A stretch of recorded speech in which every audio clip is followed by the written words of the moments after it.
uh, sometimes some conflicts are kind of like simmering under the radar. You know what I mean? Yeah. Not like front page news every day, but they're still having a huge impact. And one that, one that really fits that bill is what's going on in Manipur Right. in India between the Kuki and Meitei communities. It's a really complex situation, and honestly, I think it's one that everyone should like really try to understand better. So for this deep dive, we're going to try to unpack it all, right? Like the history, the recent escalations, and get a handle on where things stand now without, getting too bogged down in every little detail. Yeah. So you can walk away with a good, solid understanding of what's happening. Exactly. And we've got, a pretty solid range of sources here to help us really get to the heart of the issue. And what jumps out right away is how, how long and distinct the histories of these communities are. You've got the Meiteis, who are mostly Hindu, concentrated in that fertile Imphal Valley. They're about 53% of the population. And they've historically been the kind of the dominant political force. Then you have the Kukis, who are mainly Christian, Okay. living in those surrounding hill districts. And they're part of that group that makes up like 40% of the state's population, made up of various tribal groups, including the Nagas. Okay, so we've got these two pretty distinct communities with different religious backgrounds, different historical experiences, Exactly. concentrated in different geographical areas. Like this historical separation seems pretty crucial to understanding the conflict. Yeah, absolutely. I mean, the foundations for, for what we're seeing today, it goes way back. Yeah. To, back during British rule, the way things were set up administratively, it kept the hill areas where the Kukis and other tribes lived pretty separate from the Imphal Valley where the Meiteis were. And so they were like administered totally separately. Pretty much, yeah. And it wasn't just about like, administrative convenience. It had a real impact on how these groups saw themselves. It actually fostered separate political identities. Interesting. So the hill tribes developed this sense of self-governance, totally separate from the kind of the monarchical traditions of the valley. Oh, wow. Okay, so that's a pretty big difference. Oh, yeah. Huh? And you can imagine, later on when you're trying to bring these regions together under a single state, that kind of divergence in political experience is going to create some pretty big hurdles. Yeah, that makes total sense. It's like two totally separate paths converging later on. Right. So, all right, fast forward, India gains independence. Now you're trying to integrate these regions.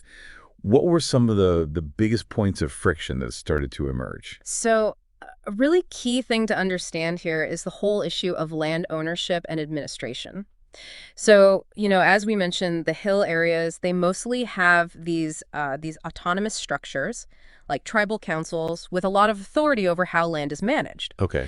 And these structures, they protect tribal land rights, which means Meiteis are, for the most part, legally restricted from buying land in those hill districts. Oh, wow. So the Meitei community, largely confined to the Imphal Valley, they've really felt this sense of being like squeezed in, spatially limited. Oh, yeah, I can see that. So they're looking around, they're like, okay, where can we go? What can we do? And that feeling that kind of feeds into this whole issue of scheduled tribe status, Right. which is huge. So explain that. Explain that whole scheduled tribe status thing, because I think a lot of people, even if they kind of generally understand what's going on, they don't know the specifics about that. Absolutely. So the Meitei community, they've been trying to be included in this scheduled tribe category, ST. Okay. And their argument is that they want access to the affirmative action benefits that come with that status, which, they argue would help them in things like education and employment. Right. But it's important to understand that ST status in India, it's not just about,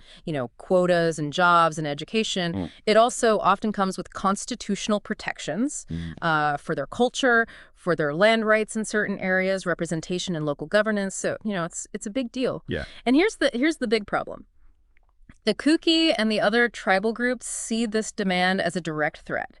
They're worried that granting ST status to the Meiteis, who are already a larger group and, politically dominant, would basically dilute the privileges and protections they already have. Right. So it's like they're saying, look, the pie is only so big, and if you give them a bigger slice, it means a smaller slice for us. Yeah, that's a really tough situation to be in.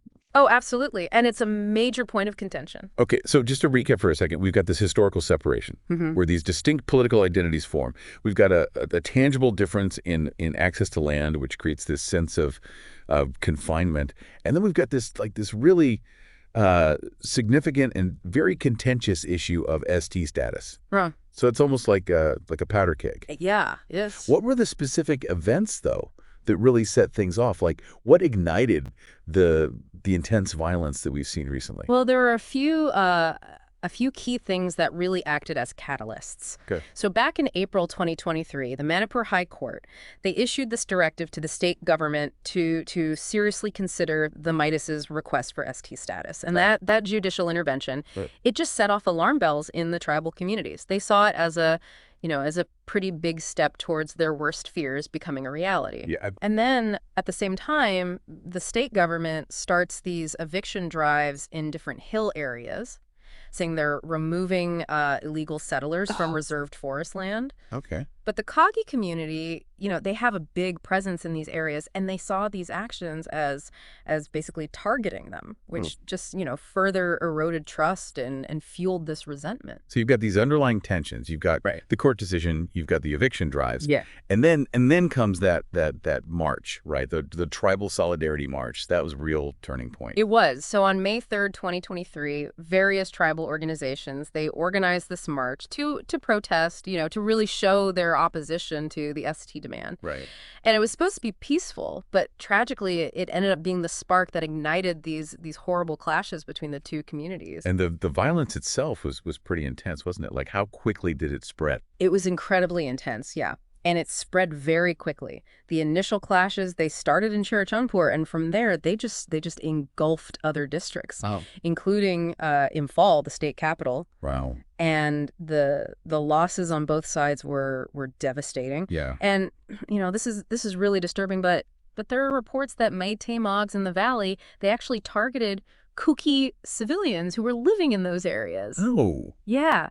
And we're talking about like vulnerable people, students, officials, even members of the security forces and elected officials. That's just awful. It really is. It's really chilling to think about how quickly that kind of societal trust can just evaporate, Right. and turn into this brutality against people who are your neighbors. Yeah.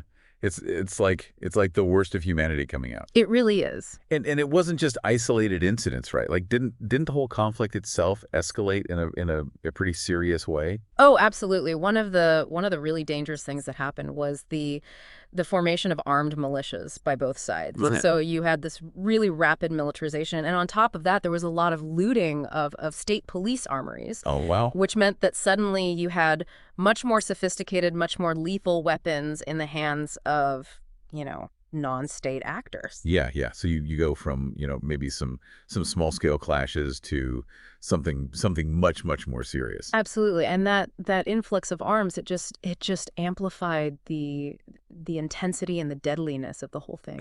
It's almost like a war zone in a way. And that kind of level of fighting, that kind of level of violence, that leads to displacement. Right. Like people have to flee their homes. Oh, yeah, absolutely. I mean, Yeah. tens of thousands of people were displaced, Wow. forced from their homes.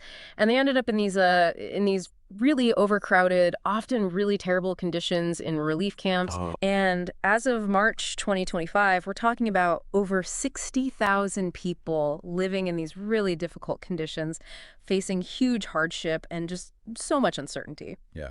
It's a humanitarian crisis on top of everything else. It really is. And then you've got on top of all these internal dynamics, you have these external factors that are complicating things. Yeah. Which is really concerning. So what are those? Well, one is the civil war in Myanmar. Right. Which is still going on.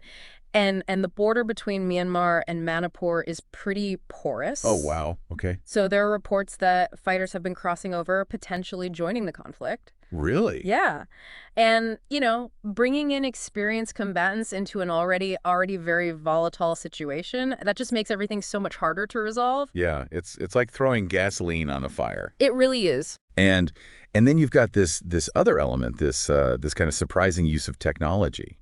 Which is interesting. It speaks to the adaptability of these groups. It does. So the government, they've tried to control the situation. They tried to control the flow of information by shutting down the internet. Yeah. But there have been reports that some militant groups have been using smuggled Starlink devices Wait. to maintain their communication networks. So, it just shows you how even in a conflict zone, states are finding it harder and harder to control information and communication in this digital age. Yeah, that's a really good point. So, okay, we've talked about the history, the triggers, the violence, these external factors. What has the government done? What's the situation on the ground right now? Well, the government's response has been kind of multi-pronged. Okay. They've sent in a lot of troops, imposed curfews, trying to restore order, but those efforts haven't been without criticism. There are some people who've said that there's been bias towards one community or the other, Yeah. and some questions about whether it's really been effective in actually stopping the violence. So it's a mixed bag, I guess you could say. Yeah, it is. And then in February 2025, you had a pretty big political development. Chief Minister N. Biren Singh, he resigned. Really? Yeah, he was facing a lot of pressure, a lot of allegations about how he'd handled the crisis. Okay. And then after he resigned, the federal government in Delhi, they decided to impose president's rule. Okay, so for people who don't know about Indian politics, explain what that means. So president's rule, it's this constitutional thing in India that allows the central government to basically take over direct control of a state. Okay. When the state government is seen as not being able to function properly. So it's like an emergency measure. It is, and Yeah. and it's often used during times of unrest or political instability. And then, of course, like we talked about, the humanitarian crisis is still going on. You have all these displaced people who are in desperate need of help. Yeah. So it sounds like a really precarious situation, even with president's rule in place. Yeah, it is. What needs to happen to even start thinking about a path towards resolution? Well, there's no easy answer. Right. But there are a few key things that really need to be in place for any kind of meaningful progress.